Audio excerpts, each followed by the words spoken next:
And you already, your slide presentation is working okay, Matt? I believe so. If I were to do this. Yeah, that looks good. Sound? That's great.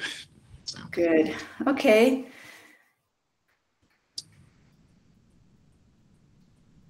All right. Well, we still have a bunch of people joining, but I think we'll get started just so that we can make sure we have enough time for questions and discussion.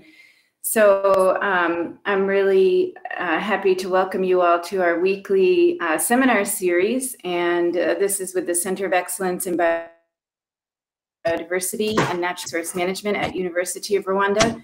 And we really encourage any of you, if you have a talk you want to give, either something that you're thinking about or a completed research project, you're welcome, and you can contact Vanan Zivaza and he can get you organized. So with that, I'm going to introduce our speaker today, Matt Hanley, and he's from Lancaster University, and he was here in Rwanda. He was conducting his PhD research here and in Rwanda, and also I think in the transboundary region of the Virunga landscape. And we are really glad that he is giving this talk. It's really nice to have researchers who come here to Rwanda to do their research, come back to present to the community here. So we're really grateful, Matt, that you took time to do that. Matt, I hope you're still with us because your screen is frozen. I am. I'm still here. Good. All right. So yeah, so with that, I'm going to turn it over to Matt to talk about his research. It's I think going to be a really interesting talk, and I'm glad I see some people that are here from volcanoes, working around Volcanoes National Park and with the mountain gorillas, so that'll be great. Okay. And I see still more people are arriving, but I think that's okay. We'll get started. So I'm going to turn it over to you, Matt, and thanks again for coming to give us a talk about your research. Thanks. Okay, no problem. Thanks for having me, and thanks for having me now. Thanks for having me last year as well. I sincerely hope last year wasn't my last visit to the university or to Rwanda or Kigali. I'd like to start by really just saying a thanks to Beth for the help that she gave me getting myself to Kigali. It really was invaluable, and also Venon. Peter, my supervisor, while I was there, and Deborah, of course, who's just any kind of scrape I was in, Deborah seemed to just know the answer. So all your students who are tuning in, you're all in very, very capable hands with that team. Okay, so I'm a fourth-year PhD student at Lancaster, which is in the northwest of the UK. It's just north of Liverpool. I assume most of you will have heard of Liverpool. So my research, my field really is human geography. It's not so much natural science. In fact, it's not at all natural science. It's political science, social science, if you like.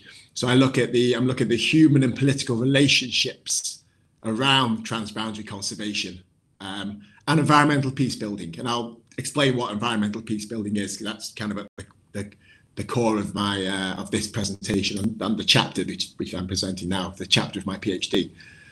I'm a political ecologist, which basically means what I've just explained. We look at the human relations, the human endeavours. My old supervisor used to say, well, my current supervisor used to say, if you want to know what's happening to an ecological resource, why it's degrading, or why there's a build-up of whatever, you turn your back to that resource and have a look at the people living next to it and how they interact.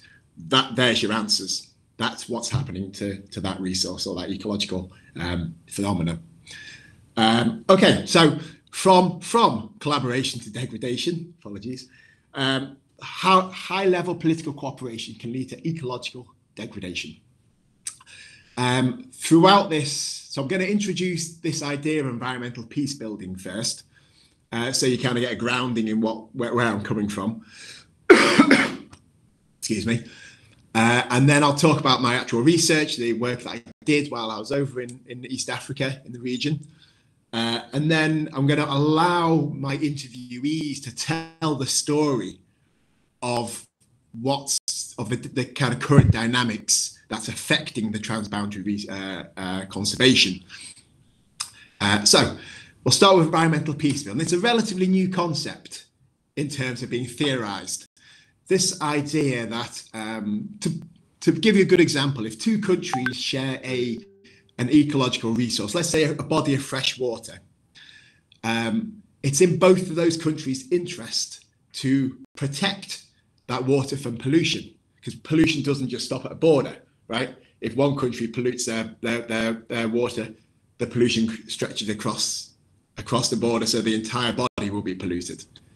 So it's in both those countries' interest to work together.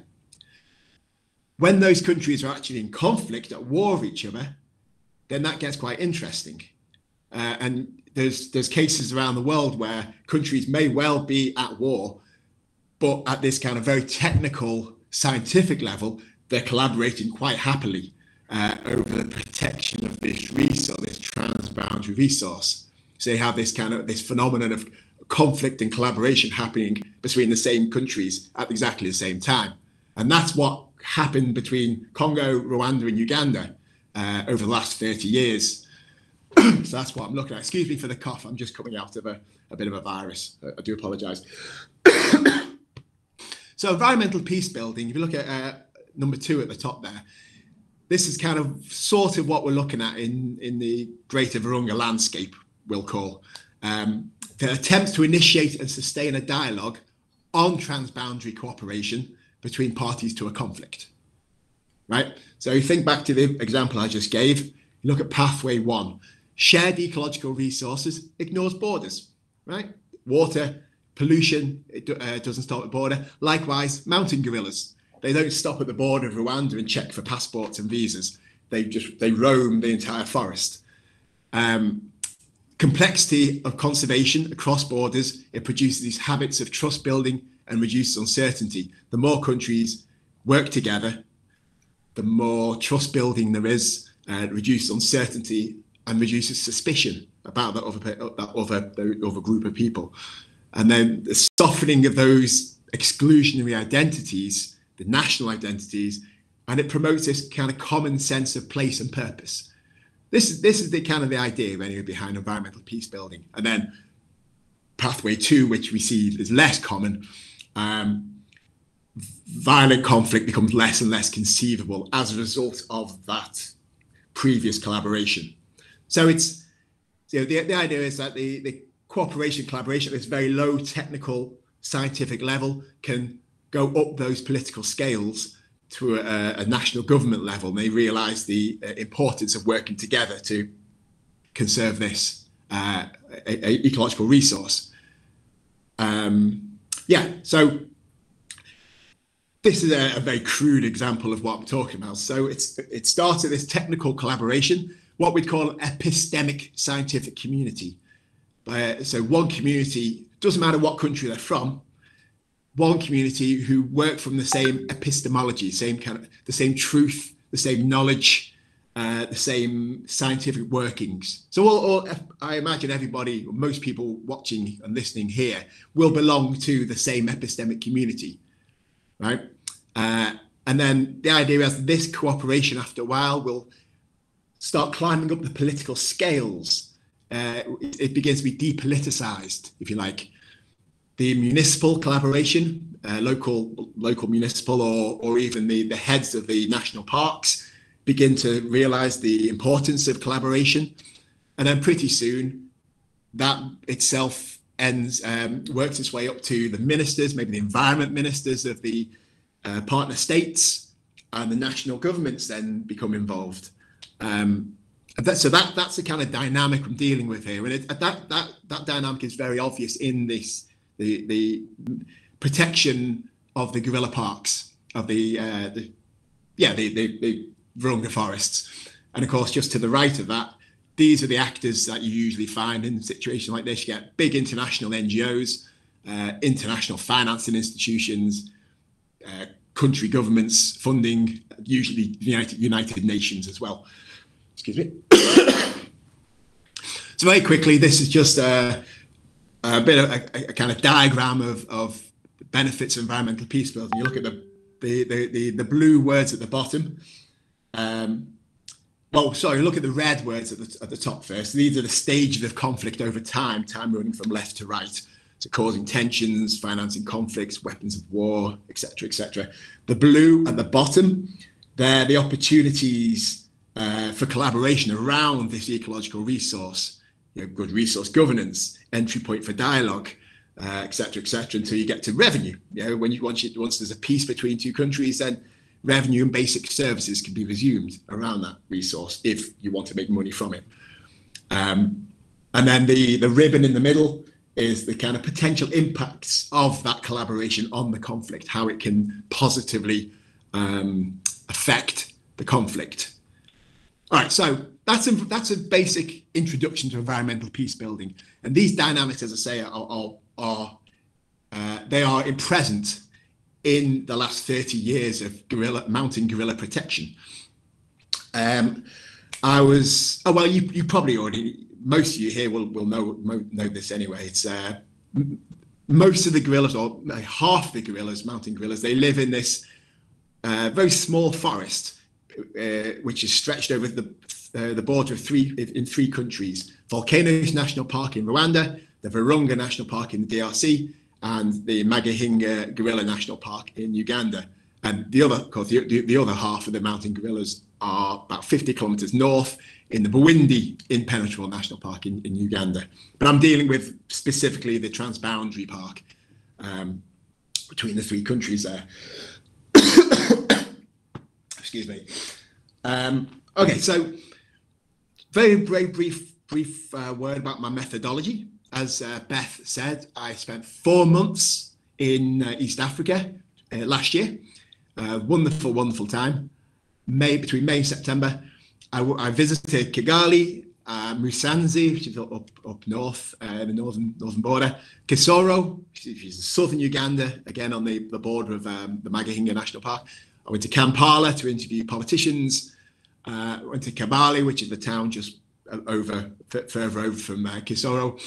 I didn't manage to get to the Congo. I had things organised, ready to go, but then the conflict erupted, specifically in that area where I was due to visit. So my university just went, no chance.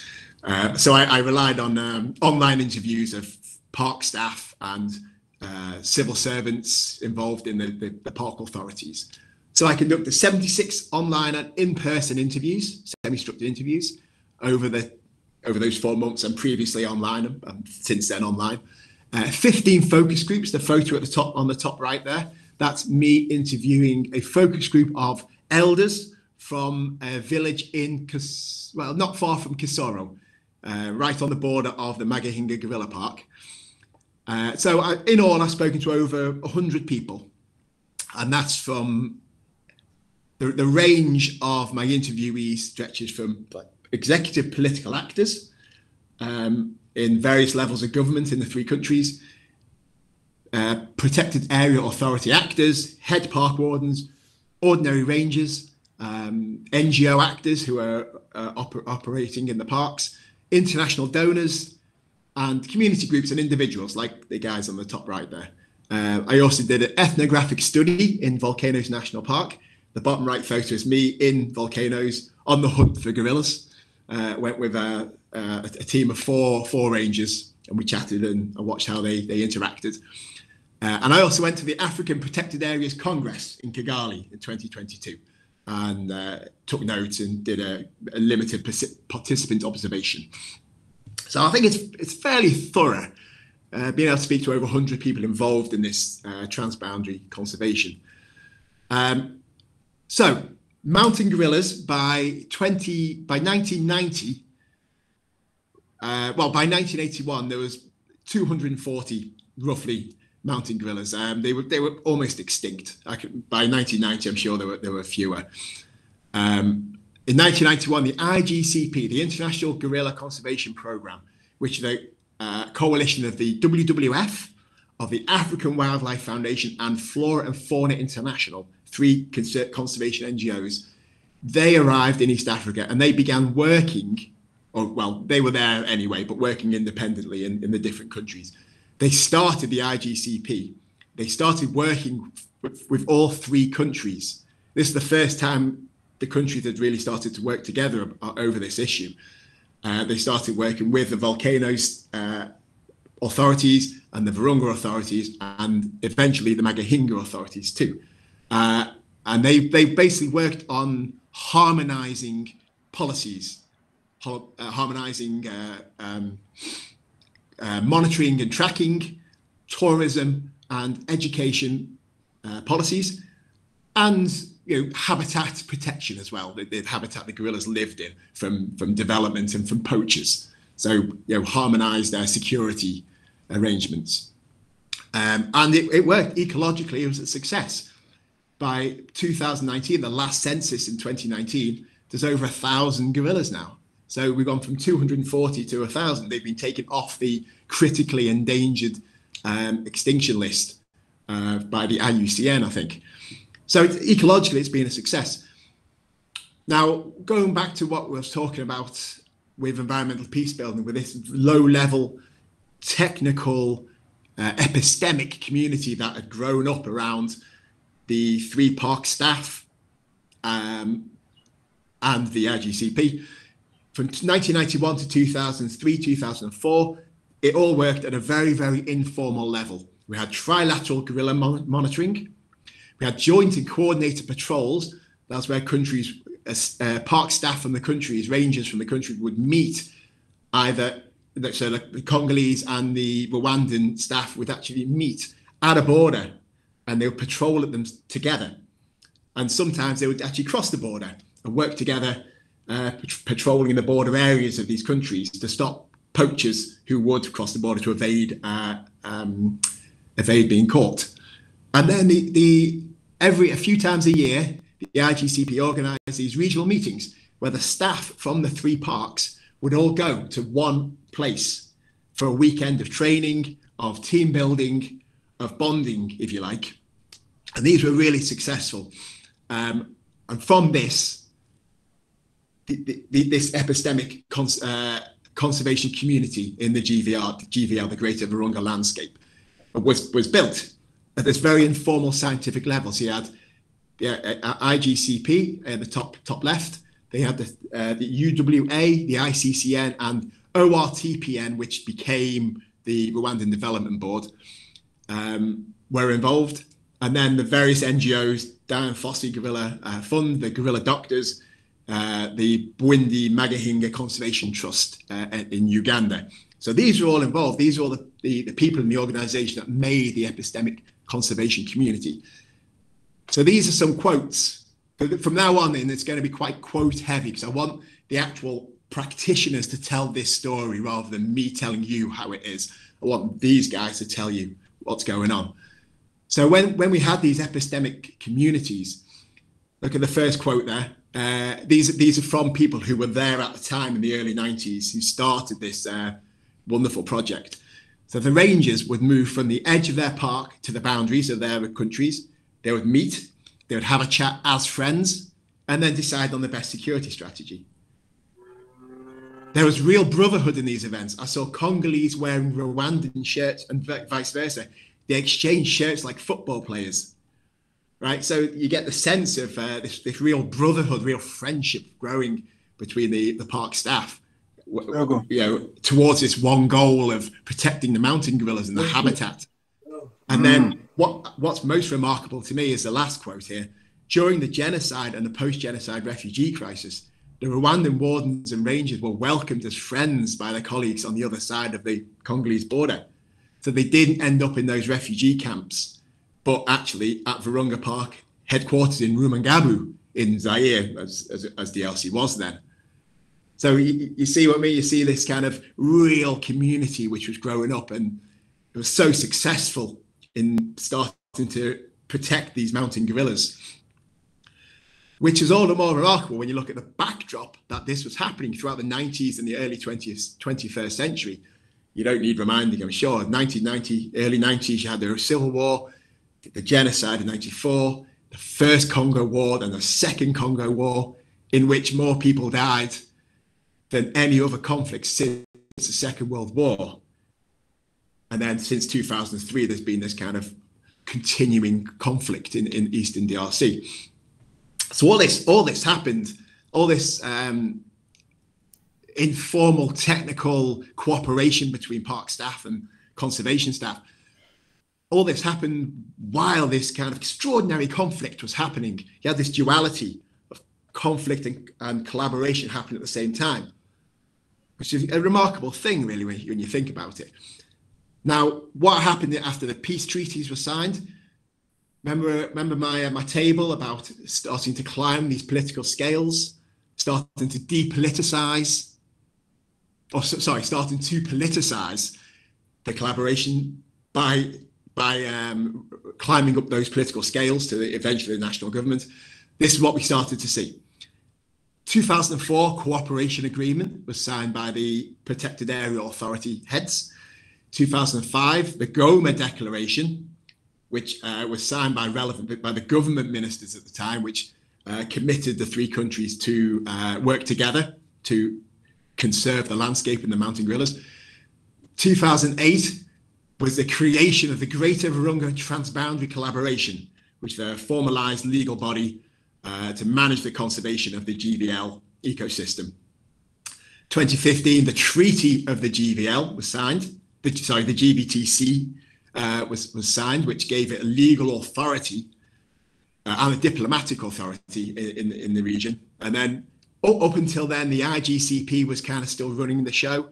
But then in 2018, finally, the IGCP stepped back and the Council of Ministers took full control of the GBTC. So this trilateral institution, conservation institution, is now run by the partner states. You know what, we'll go past, we don't need to look at that. So this is how the GBTC kind of works. At the top, you have the diplomatic level, the summit. That's where the three heads of states, of the partner states, meet. The summit. At the policy level, you have the Council of Ministers. So that's where the ministers of the relevant ministries, for wildlife or for tourism or what have you, they meet, I think, once every 2 years or so. And they've become the ultimate decision-making body for the GBTC. Below that, the GBTC board, and that involves the heads of the protected area authorities. I think they meet twice a year, and they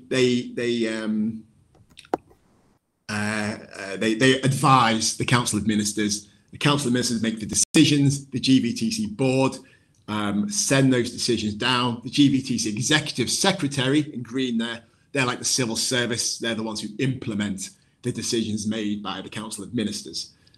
And then just on the left, very, very briefly, that's the treaty. It's a remarkable document where it sets out the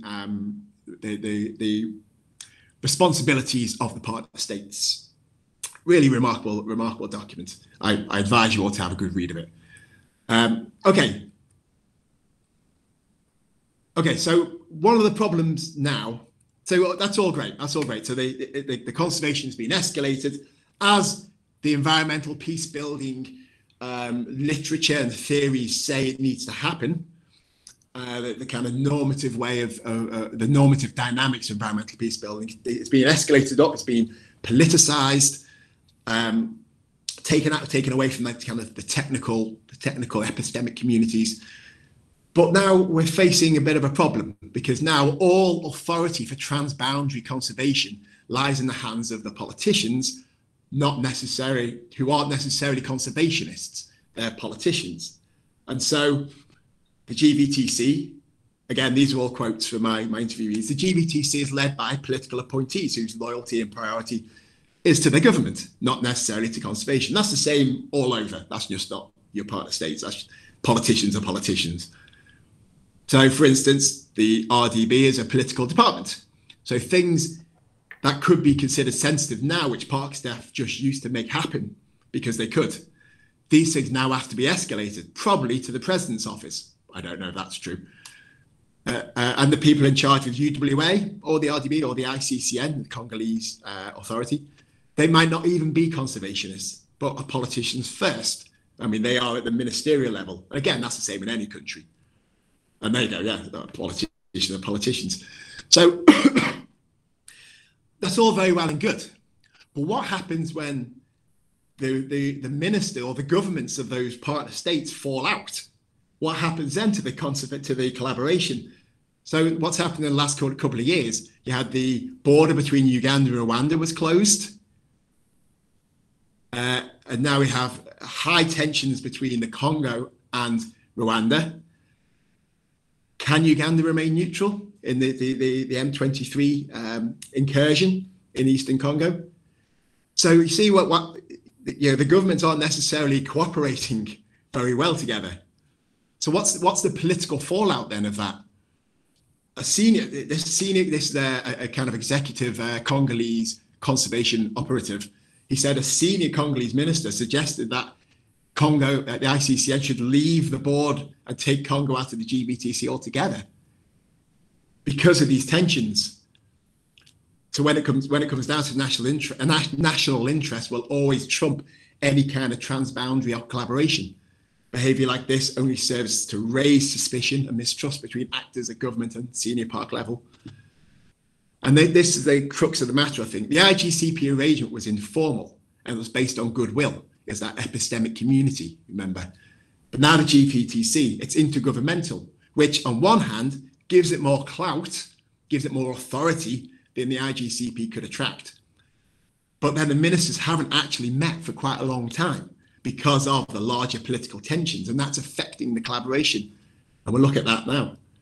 Yeah, never mind that. So what are these political tensions? What effect are they having on the GBTC itself? And just as an aside, this is no way whatsoever criticism of the GBTC or the people who work there. I think it's a wonderful institution, and the people, the staff there are under a really difficult position. But they're doing their best. So this is no way a criticism of the GBTC. I think it's a fantastic organisation. But those regional meetings, they hadn't happened for quite a long time. I was very pleased to see a few months ago that there was actually a regional meeting in Kigali with Congolese representative there. I was very happy to see that. That's the first one that's happened for quite a while, I think. It's not being funded. The GBTC is not being funded the way it should be funded according to the treaty. Okay, there are bits of money here, bits of money there, but it's still relying on outside funding to keep going, to be operative. Right now, it's the Dutch, believe it or not, it's the Netherlands is funding the GBTC. The heads of state haven't met once, not once in 30 years, in the context of the GBTC. They're actually removing that summit level because it's kind of pointless being there. They're never going to meet. And then, remember that picture of the Congolese and Rwandan Rangers? There hasn't been a joint patrol or a coordinated patrol at the border for a long, long time, for many years, even before COVID. And that's having quite a degrading effect on the wildlife. For instance, this was from a senior Ugandan operative. We found that sales of parrots have been trafficked from the Congo through Virunga and through Magahinga. We're finding increasing amounts of ivory and timber being moved through the parks over the borders because they're no longer patrolled together. So you see the hemorrhage of resources from one country to another. So at the landscape level, we all lose, right? We are losing massive amounts of trees in the Congo from the forests, and they have a degrading effect on the carbon sequestration levels. If the collaboration isn't working very well, we lose the ability to deal effectively with these cross-border crimes. The East African forests that you live among are second only to the Amazon in terms of being the lungs of the world. They are absolutely crucial on top of everything else. And we're losing massive amounts of trees in the Congo. A lot of that timber is finding its way across the border into Uganda and into Rwanda. So this is a former NGO CEO working in the GBL in the area. So their collaboration has been functioning at a really low level for a considerable period of time. It's really unclear as to whether or not the GBTC will survive. What I'm interpreting is that there's just no support for the Secretariat to even continue to exist. I hope that's not true. And when I asked people about, would you like to see the collaboration restart? Would you like to see the joint patrols or the coordinated patrols? The head of the Rwandan park said, "Oh my goodness, yes! Every day I dream of it. Every day here, every warden would like to be conserving the Virunga Massif as one habitat." Yeah, and even a normal ranger, just a ranger on the ground, says, "I would actually like the GBTC to be closer to the field, to make park staff feel closer to and more involved in the collaboration." Yeah, so everyone in those epistemic communities, from the rangers on the ground to the senior park staff to even the protected area civil servants, they want this GBTC to work. And it seems that there's only one real reason why it's not. That's because all authority for transboundary conservation has been directed. It's been seeded up, I suppose. Can you seed something up? It's been transferred up to this national level where the three governments now are the ultimate decision makers. And when they're not getting on, when those decision makers aren't getting along together, the Council of Ministers haven't met for a long time. So how can decisions be made? The collaboration just isn't really happening. I mean, it is to an extent, as much as the good staff at the GBTC can do. God bless them, amazing people. And I think the treaty. I think one of the problems here is with the treaty itself. I think it's a bit contradictory, and this might be at the heart of the tension. Almost in the same sentence in the opening page, it commits states to two things. Firstly, it commits states to work together to manage the ecosystem as one ecosystem. But then the next line says, we recognize the authority of sovereignty and countries to do basically what they want with their own resource, with their own parks. So it seems that those two things, there's a tension between those. You either work together or you don't. I think that's something that needs to be addressed if the GBTC is to continue. So this epistemic community doesn't really exist so much anymore. We don't really get that collaboration of park staff, which is a real shame. The park authorities don't really don't meet together in such a way they used to do. Let's say that. So really, my conclusion: challenging those environmental peacebuilding norms. Okay, so these two questions we need to consider. Is the depoliticization of transboundary conservation, is that always a bad thing? Does it always need to be politicized? Okay, can we leave it in the hands of these epistemic communities? My case says yes, actually we can do. And then should transboundary conservation collaboration always have to advance up those political scales? Is that always the best option? Again, my case would say not necessarily, not always.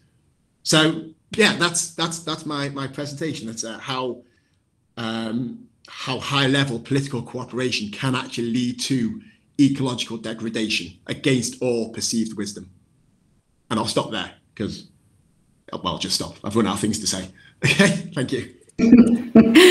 Thank you very much, Matt. That was really, really interesting. And I think it's really a great example of what we try to do in the centers, have a multidisciplinary approach to biodiversity conservation. So it's really great to hear your talk. And I know for many of us, this area is rather new because a lot of us are natural scientists. So I really appreciate hearing this perspective. So I would love to open this up now to people in the audience. So you can feel free to put a comment or a question in the chat, or you can go ahead and put your hand up. You can find the icon for raising the hand down along the bottom and just unmute, and you can talk directly to Matt. So let's hear from you. You're welcome to pose a question or a comment for Matt. Maybe while we're waiting, I'll ask a question. I'm just wondering if you had a magic wand and could, you know, be the one making some decisions from now forward, given the context that you described, the history and the context, what's going on now. What would you recommend to establish as a, I don't know what to call it, as a platform or an entity to move forward successfully with having this transboundary work and collaboration for conservation, whether it would be more of what's there now, supporting what's there, something completely different, given, you know, you made some suggestions at the very end about what you think is, you know, your conclusions and the way to go. But given that, what would be, if you had, you know, the opportunity to configure this now moving forward, what would you do? Well, I mean, I guess the answer there is to what levels of fantasy do you want me? Obviously, if I could wave my magic wand, that'd stop the conflicts between the three countries. Right? That I would guess be given the context we have now, I think maybe in the reality, grounded in the reality that we have. Yeah, understood. Okay, so I think the treaty does need revisiting. It was written over time. It was written over a few years, and kind of of a period of relative stability and peace, and I don't think it really took into account of what might happen if you know, the national governments do fall out, what impact that would have on the collaboration. So thinking on from that, it might be a good idea if the GBTC somehow was protected from the vagaries of national government. So still be a governmental institution. It needs to be. It's important for it to be. It's important that the three partner states have buy-in. It's important that they have that legitimate, or the GBTC has the legitimacy of having the governments involved.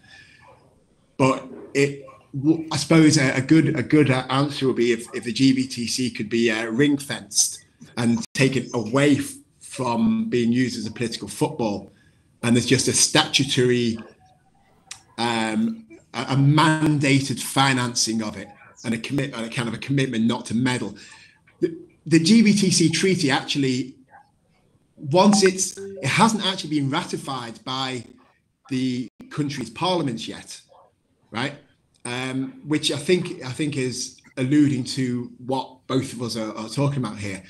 Once that treaty is ratified, it becomes a legal document. Then it commits the partner states to funding it, to working together.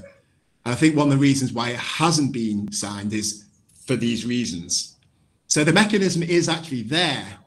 The treaty is there to be ratified, and once it's ratified, that should solve a few of those problems. But it also does need to be rethought out a little bit as well. Mm-hmm. That answering the question? I suppose so. Yeah, good. Thank you.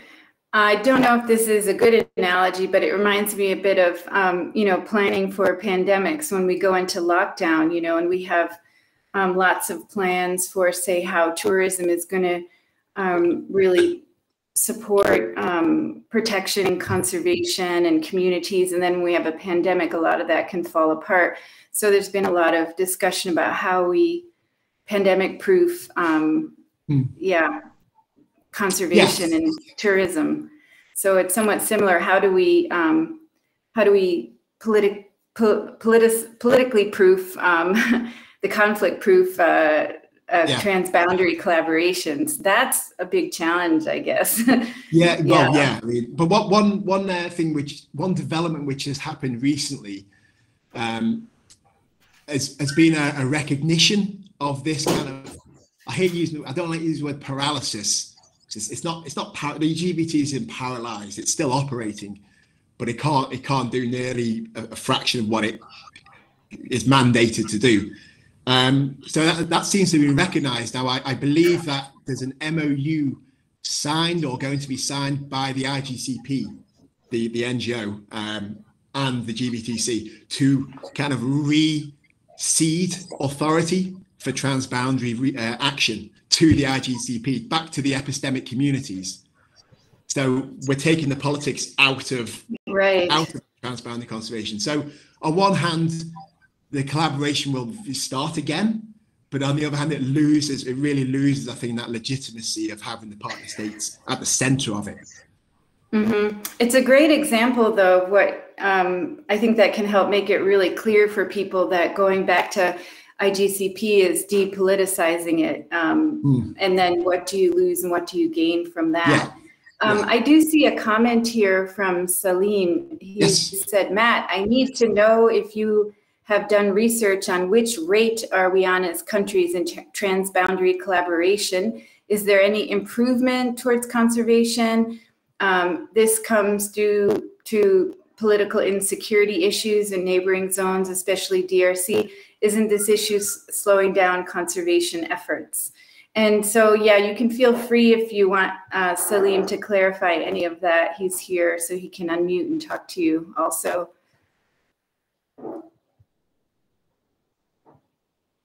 Yeah, please do, Salim. Salim, sorry. I'd like to hear you expand that a bit more.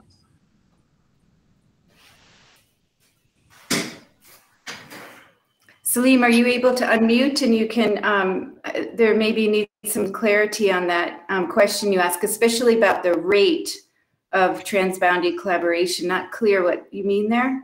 No. Yeah, maybe he's stepped away.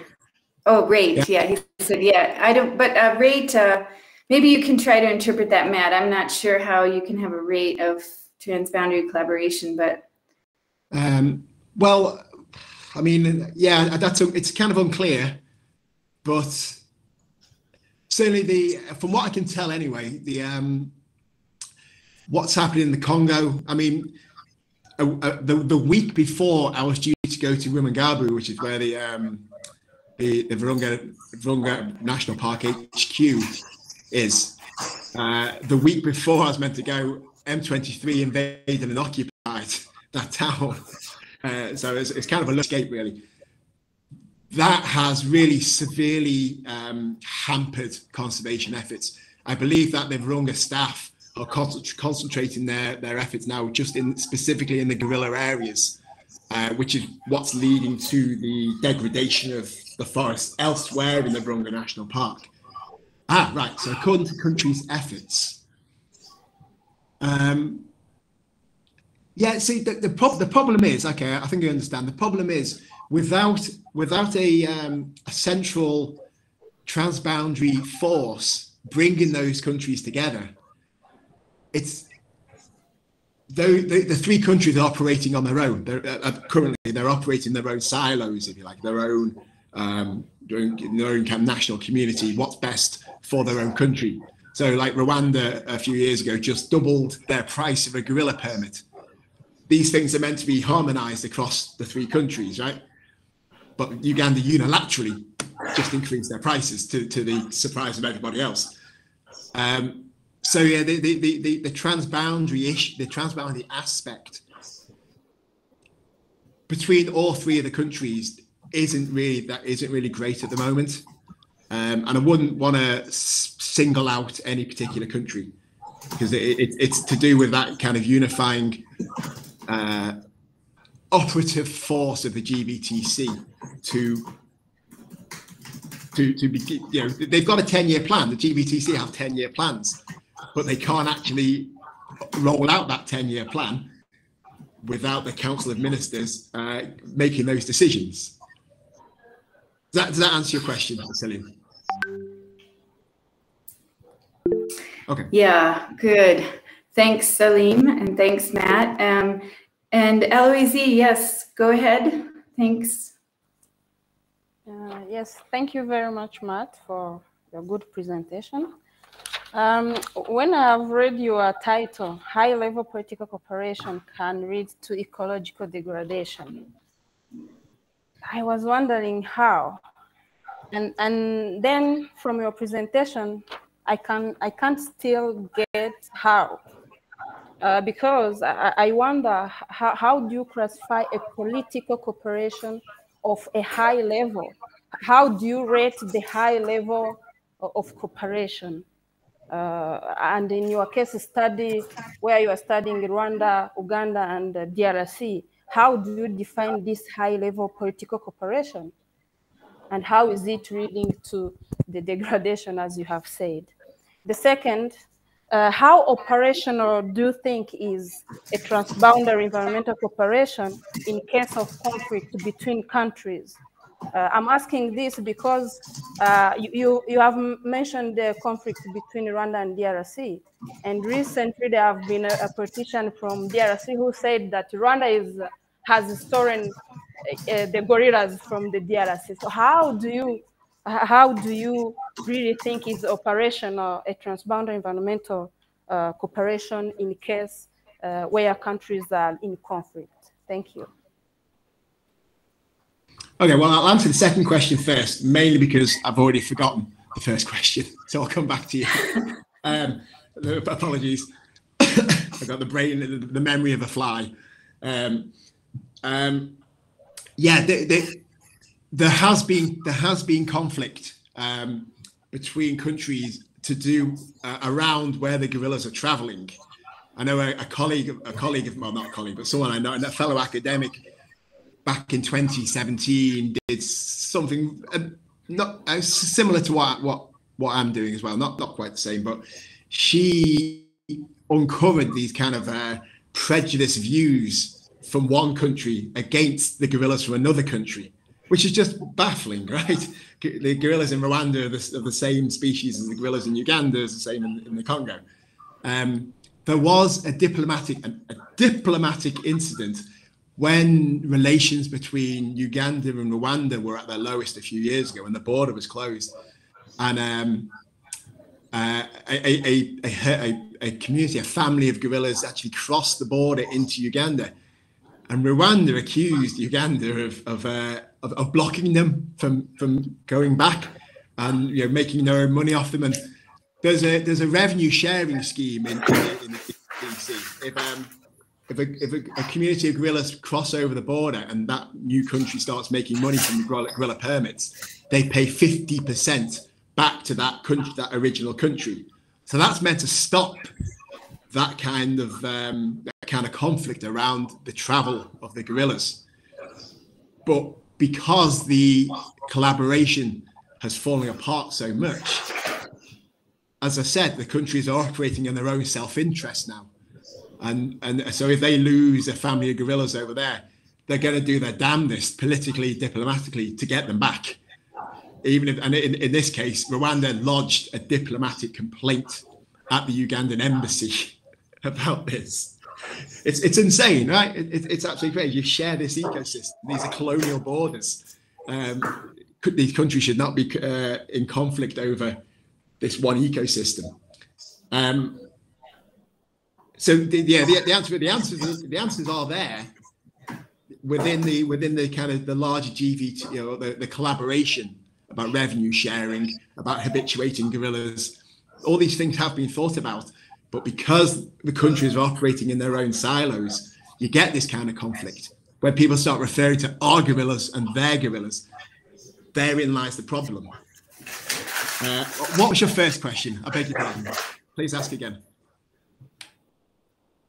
Yes, thank you very much. Yeah, the first question was about clarifying how a political cooperation is of high level. How do you call it of high level?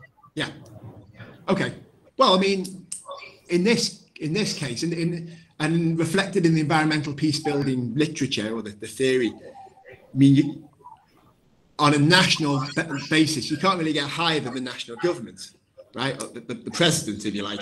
Obviously, you can go above that into transnational or international institutions, regional institutions, which the GBTC tries to be more of a diplomat for conservation in the area. But in this case, because all authority for transboundary conservation was transferred to this high level, this governmental level, and you can't get much higher than the president or the ministers in a cabinet. Once those presidents and cabinets and governments start falling out, there's no decisions being made. The ministers don't meet. The transboundary aspect falls apart.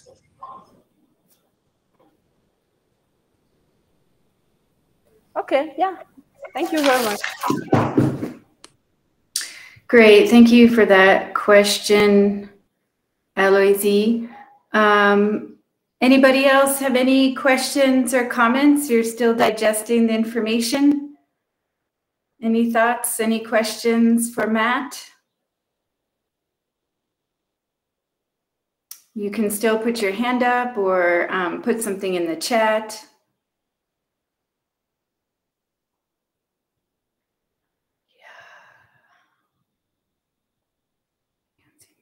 Sorry, that's not unusual when I'm addressing a team or a group of like natural scientists.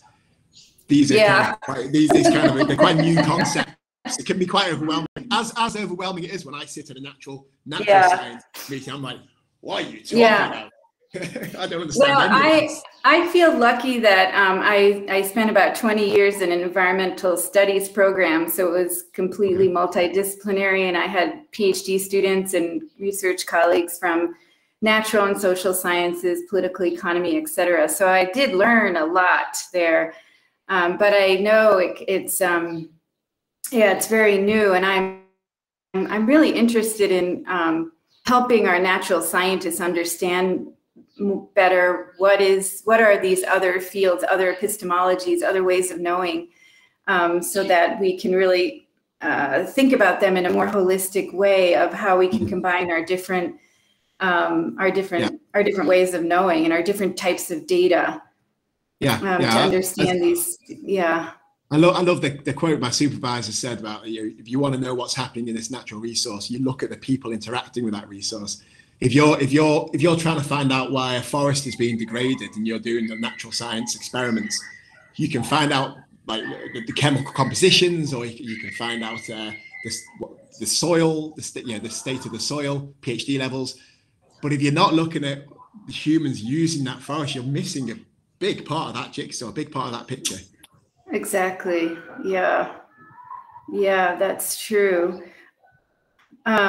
Well, we're really glad that you came back to give a talk, and we do hope that you come back and I hope so too. And stay in touch with us if you have other things you want to talk to us about. We'll always welcome that. And it's getting close to 4. I don't see other people are raising their hand or putting a question in the chat, but we'll look forward to your publications. I assume you're going to be getting some of this out. Yeah. Great. I hope so. It's a long road. But I always tell my students my first 2 papers were pretty much the most painful things I ever did, and I also gave birth, and it was more painful than giving birth. So. Well, I don't have that one to worry about. Well, good luck with everything, and thanks again, and thanks to all of you for attending, and we hope to see you next week for the sessions next week. Thanks so much. Have a great day. Good luck to everyone at the CoEB. You're all in a wonderful place, and it's nice meeting you all, albeit online. Thanks. Take care. Bye-bye. Bye.